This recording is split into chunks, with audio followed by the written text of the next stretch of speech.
My name is Antonio HaileSelassie. I support the agency for Section 508, provide technical guidance. The session's on electronic content and documents. What we're going to do is kind of give you an overview of electronic documents, why we have to make them compliant, talk about some best practices, and then give you a demonstration of how to put those best practices into action. So what is Section 508? In 1998, Congress amended the Rehabilitation Act of 1973 to include Section 508, which provides people with disabilities opportunities to gain meaningful employment with the federal government and to reflect the focus on technology. We also have a Section 508 policy, NPR 2800.2, which you can just go online and take a look at. And what that does is it provides guidance on what key stakeholders are responsible for. In addition to that, kind of clarifies some of the issues or problems that we may have had in the past with Section 508 and some of the gray areas. So why electronic documents? Why do we have to make electronic documents accessible? The Access Board's Technical Standard 1194.22, Web-Based Intranet and Internet Information and Application, applies to electronic documents at the point that they are distributed over an internet or over an intranet or the internet to the public or federal employees via NASA external or internal websites, FTP, HTTP, etc., email, file sharing, SharePoint or other document management system, or other electronic means. For a long time, people would say, email doesn't have to be Section 508 compliant, or if I send a PDF over email, we don't have to make that compliant. It only needs to be compliant if we put it on our website. Well, that's not true. The standard itself is titled Web-Based Intranet and Internet Information and Applications, and certainly email and electronic documents would fall into that category. Electronic documents created and stored for individual use are not required to comply with Section 508 accessibility standards. So if you created a document for yourself to view, or you just have it stored on your computer, also anything stored for archival purposes would not have to comply. Sure, please ask your question. Archival purposes, personal archival purposes, or can you say that you have created XYZ document, placed it on the web, and stored it there for No, archival? not if it's available through the web, but if it's stored, say for example you have a server and you're just keeping documents in the server, sure you may access them later, but if you're just storing them in some server somewhere, but they're not displayed online, or you're not sending them through the email or anything like that, then those don't need to be compliant. But when you're sending them, displaying them, presenting them in some way, they would have to comply with Section 508. Common examples: email, spreadsheets, word processing documents, portable document format or PDF, commercial office document suites like Microsoft Office, OpenOffice, Google Docs, Star Office, Lotus, etc. Things like Excel, even this PowerPoint needs to be accessible if I were to distribute it. Again, leaving it right here on my computer, and I'm just using it to show you and display to you, doesn't need to be Section 508 compliant. But when I post them on the web, if I send it to you via email, it needs to be Section 508 compliant. As far as our policy, as I said earlier, our policy kind of gave a little more information on some of those gray areas. And as I said when I first got here, there were some issues with electronic documents and some confusion. Our policy actually clarifies that. So, 2.3.1.1, official communication shall be made accessible to persons with disabilities. Official communication refers specifically to communication by a federal agency to employees that contain information necessary for those employees to perform their job functions, or communication by a federal agency to members of the general public that contains information necessary for the conduct of official business with the agency. Examples of such electronic content may include email messages, Word documents, PDF documents, and other types and formats. So for example, I got an email that says, to come to the OCIO's Christmas party. Now, does that need to be Section 508 compliant? Yes. Because the important thing here is it doesn't contain information necessary for me to perform my job duties. It'd be good if it was Section 508 compliant, but if I go to the Christmas party or don't go to the Christmas party, I can still perform my job. But if we send a communication saying, Antonio, or if send a communication saying we have a meeting at, in the auditorium, or there's some type of conference going on, that would need to be Section 508 compliant, because that is part of my job duties. Continuing with the policy, 2.3.1.2, broadcast emails and emails generated by web applications will comply with the applicable Section 508 technical standards. Broadcast emails, as defined in the standard, are those emails, just to go back, it says emails generated by web applications. So for example, there's a lot of mail applications that send out automated emails. There's a lot of applications that actually produce PDF documents, for example. That would be included here.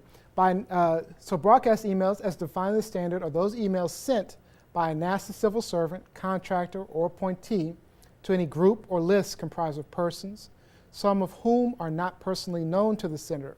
And I want to make a comment on that.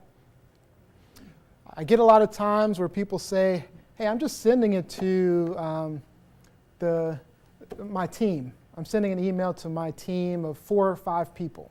And I'm just saying, and none of them are disabled. Do I need to make that Section 508 compliant? Any answers for that? Do you need to make that Section 508 compliant? You know none of them are disabled. Absolutely. You need to make that Section 508 compliant because you don't know if all of your group is not disabled. We talked earlier in the awareness training about colorblindness or other disabilities that people don't disclose. You may not even realize that someone in your own team is disabled in some way. And they don't have to tell you. But you do need to provide accessible technology to them, accessible documents, accessible information. As final documents intended for distribution to other federal employees or to members of the public seeking information and services. And electronic documents, as we said, this is in the policy, electronic documents created and stored on individual workstations are not required to comply with Section 508 accessibility standards. So, documents, it sounds scary. That means you're probably listening to me and saying, my goodness, I have all these emails that I send out every day. I don't even know if they're accessible or not. Or I have PDFs. I send a ton of PDFs just yesterday to my group, or I sent some PDFs, or I sent some Word documents to the center. When he does his communication to let you know when these slides are going to be available or when the videos are going to be available, he's got to send a Section 508 compliant document to you. So it's a little scary at first when you hear that. But let me let you know, creating accessible documents is not very complicated. It's not very difficult. You just got to follow a few best practices. All right. So first, we're going to place content in a logical reading order. Keep it very simple. Avoid complex layouts, sidebars, other ornamentation when possible, as they make it difficult to maintain a logical reading order. And we say here when possible, simply because there are times where you may need to produce a complex document. But if you're sending an email or you're sending something simple, just keep it simple. Avoid embedded multimedia. Again, most document production software does not necessarily allow for multimedia, but there are some that do. So if used, all embedded multimedia would need synchronized captions and audio descriptions. Use style elements to format your document. For example, use style elements to create headers and place the headers in a logical and consistent or incremental reading order. For example, a document should not jump from a heading 1 to a heading 4. This is not necessarily a Section 508 standard, but it's just accessibility, simple accessibility. Okay? So it's a best practice that we've put in here. Use the native application styling functions for bulleting, numbering, pre-formatted lists as a tool to make your list accessible. I'm sure everybody knows what a list is. You have those dots, or you have 1, 2, 3, 4. Instead of using one parentheses or one period, and then you type it out, instead of doing that, go ahead and use, for example, Word's tools for making lists. That way, when someone using assistive technology comes across that list, they know that it's a list. They even can programmatically determine what level it is. Because sometimes if you have, for example, an outline of some sort, you have levels of 1, then you have A, B, C. Well, actually, you can the assistive technology can sometimes programmatically determine what level that is, as opposed to just typing it out. All right. Ensure all images and other non-text elements, for example, graphs, illustrations, images of data tables, clip art, audio and video, etc., have alternate text. Any image, picture of a chart, table, graph, text, or other non-text element must be fully described textually. Charts and tables must be described in greater detail, which means including numbers and what those numbers represent. For basic images, do not overcomplicate the description and only provide the information necessary to explain the main purpose of the image and the context of the image. One thing is important to note: whenever you're doing alternate text, you want your alternate text to be succinct. Basically, you want to get your point across with your alternate text. Even if it's a chart or graph, if you have a specific point that you're trying to get across with your chart or graph, like for example, I was doing some PDFs, I mentioned this a bit earlier, and on those PDFs, I'm getting all these charts and graphs, and I'm having to type in alternate text for all of these numbers and all of this information, the y-axis, the x-axis, and all these data points, and it gets very complicated and time-consuming. When in actuality, these scientists or other people or these experts are simply trying to get a very simple point across. I ran across one where I could actually infer what the point was, which was to simply show a progression from, say, for example, 1% to 10% over a certain number of years. So whatever the title of the graph was, maybe it was sales, for example, and they went from 1990 to 2000, their sales increased by 10%. Well, that's the simple point they were trying to get across, so there's no point for me to put data points for 1990, 1%, for 1991, 2%, 1992, 4% or 5%. Now, if that data is important to what you're trying to get across, if you're trying to show some type of data sets, then yes, you need alternate text that gives all of that information. But if you're just trying to get a simple point across with a graph or visual of some sort, give alternate text that's equivalent to that. All right, embedding audio and video should be avoided, but if needed, textual equivalents, for example, transcripts, text descriptions, or links to textual equivalents should be provided. Again, there's a distinction here. This is not audio and video. This is audio or video. If you have audio, it needs a transcript. If you have video, some type of text description should be fine. Images and other non-text elements that are strictly decorative are not required to have alternate text. In our demonstration, I'll give you an example of that. Avoid using tables for layout. Everybody knows what a table is, and for example, Word, where you have, and you're using it for layout instead of data. Has anybody seen that? Most times they use it for like forms or information. It's just to kind of organize it. You want to avoid that. But, because Word and other applications have pretty good features to be able to space things out equally. But if you're going to use a table, that's fine. Just use the table. But keep in mind that screen readers and Braille displays read tables row by row, left to right. So make sure you organize your information going in that order, row by row, left to right, because it's going to read row by row, left to right. So if you have information that you're intending to go straight down in one column and straight down in another column, the assistive technology is not going to read in that direction. So just remember, if you're going to use layout tables, organize it in that order. Organize your information in that order. All right, for data tables, make sure all column and row headers are clearly identifiable. Applications like Acrobat. Acrobat has pretty extensive accessibility features to it. It even allows you to add tags and information there. So you can actually describe that, hey, this set of information, this is a header. This is a table header. Word and applications like Word don't necessarily have that ability. So what you're going to use some type of differential styling to identify headers. And actually, Word does have a means to define your headers, column headers, but many software do not. You can create a unique style called table header. Or at the very least, use bold or some type of larger font, at the very least. This helps readers to distinguish headers from data in the table.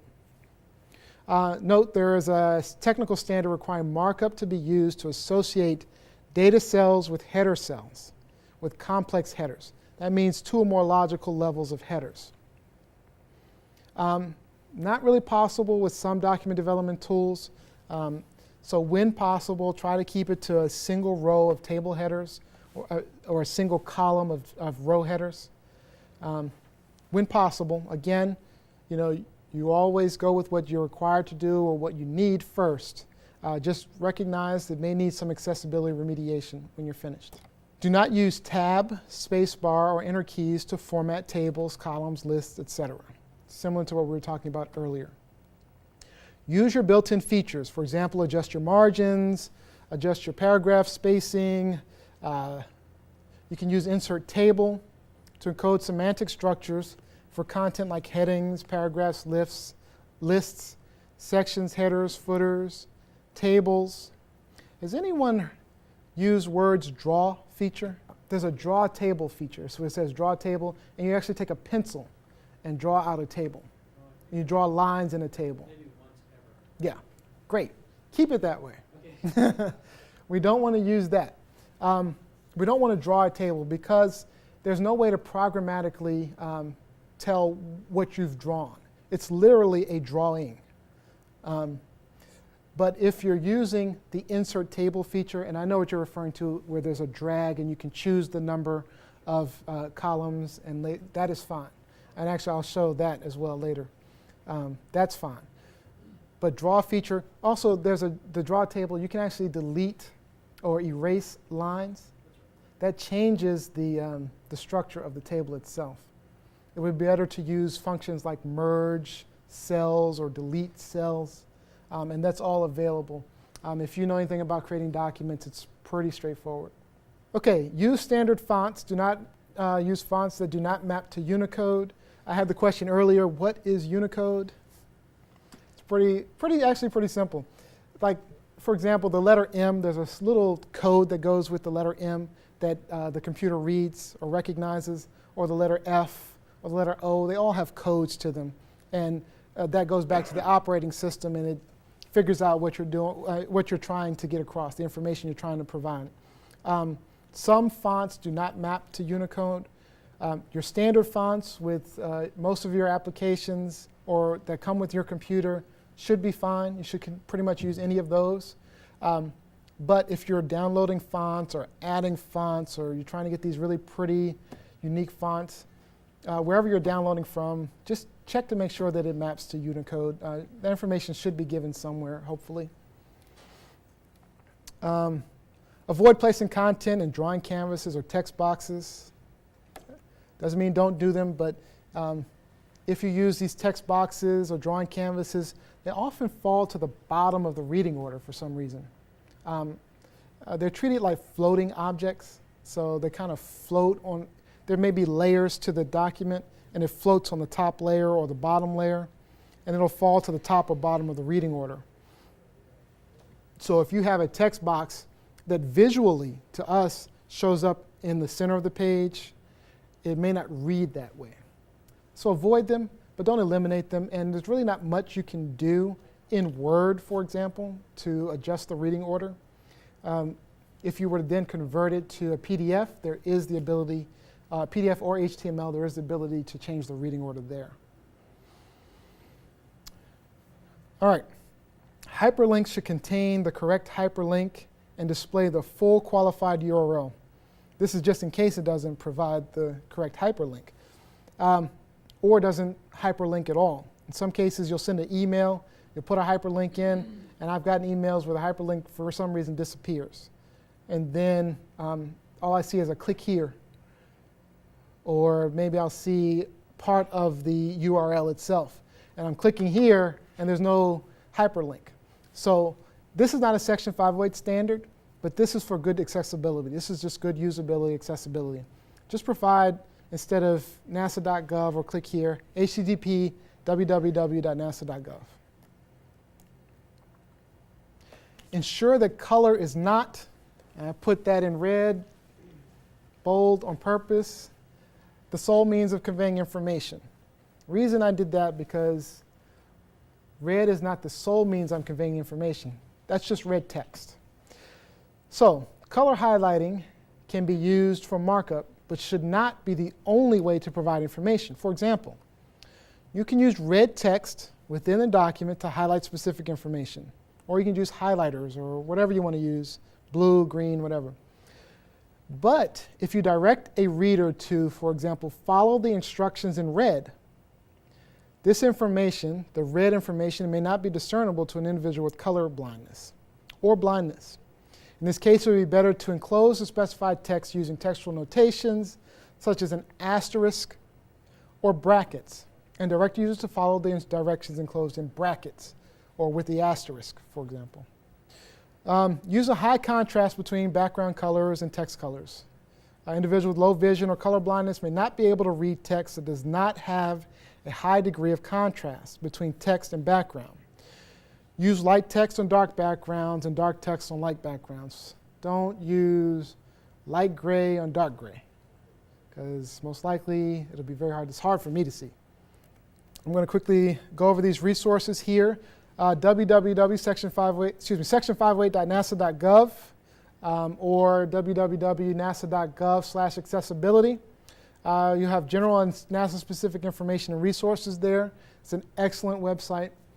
We have a bunch of how-tos and guides there for NASA employees and contractors.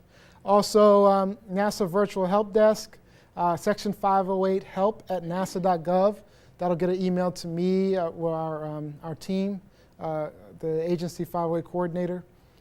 So if you have any questions or concerns, again, Doug Pearson here is your Section 508 coordinator at the center. So your first line of defense is Doug. Doug is increasingly knowledgeable. So, so he should be able to help you with much of what you're looking for. If he can't help, he'll probably contact us as well, and we'll help you as well. www.section508.nasa.gov, also the access-board.gov, access-board.gov. Those will provide you information on the technical standards and Section 508 law in general. All right, now we have a demonstration for you guys. Okay, this is a document I just pulled off of nasa.gov, did a search for it. I figured I'd find a document that someone has used, that we've used before. NASA Office of Earth Sciences Application Program. I'm guessing this was written in 2008 at some point. If you look here, most of this is text, very simple text. If you have text, there's really nothing you need to do with that. Just make sure it's in an organized, readable format. Again, this is Word. I'm using Word 2007 here for my editing. Now you look here, we have a couple of images. We have an image of a NASA logo, and we also have an image of the Earth. All right? And we're going to take a look. I'm going to do the Earth first, and I'll explain why in a second. But let's take a look. We're going to hit right-click on the Earth, and it brings up a sub-menu. And if you look at the bottom, we have Format Picture. We're going to click Format Picture, and if you look, we have a couple of options, and alt text is the last one here. We have a tab for alt text. You can simply add alternate text that says, image of Earth.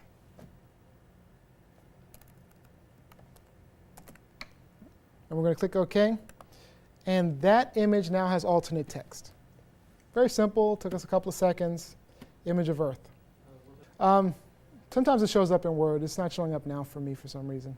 I think because the issue with this particular image, I believe what happened when they created this document is they brought it over from an older version of Word.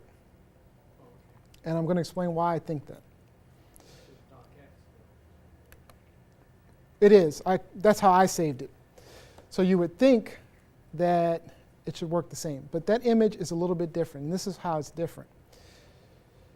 The newest version of Word, or the newer versions, I think 2003 and 2007, actually moved where you input the alt text. And I don't know why they moved it where they moved it.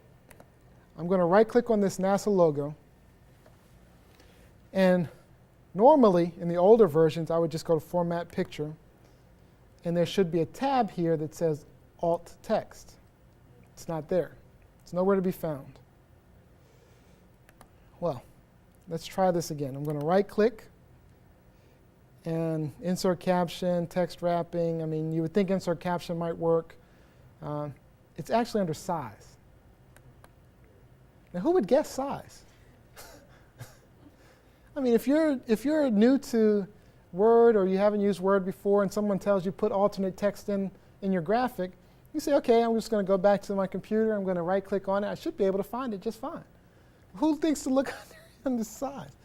But that's where it is. So you guys know, you can go back and tell others it's under size. Your tab for alt text, you add your alt text. There's actually some alt text already here. Usually if somebody copies and pastes it, say from the internet, it just drag over some information and it's just not accurate. So we're just going to put NASA logo. Now, someone in one of the earlier sessions pointed out that, hey, wait a minute, this image of the Earth, that's just decoration. Even the logo can be considered decoration. Well, I'm the author in this case, secondary author. And I'm going to choose that for now, that is a valid image. I want you to know that there's an image of the Earth on there. I'm adding alternate text. If you decide that that's just decoration, has no value to your document, you can certainly remove the alternate text or not put alternate text in at all. That is your discretion because decoration does not need images used for decoration do not need alternate text. I do go by the general rule that if it has text on it, repeat the text at the very least. So if I see NASA, I'm generally going to put the text NASA. But again, it could be considered decoration. There have been times where a NASA logo on a PowerPoint presentation is repeated throughout the document on every single page. What I generally do is on the first page, I'll put alternate text on the initial logo that says, NASA logo, and then I'll make a notation repeated on every page. And then every other subsequent page, I'm not going to put alternate text. Because a person using a screen reader doesn't want to hear NASA logo or every decoration, image used for decoration. They don't want to hear that on every single page. So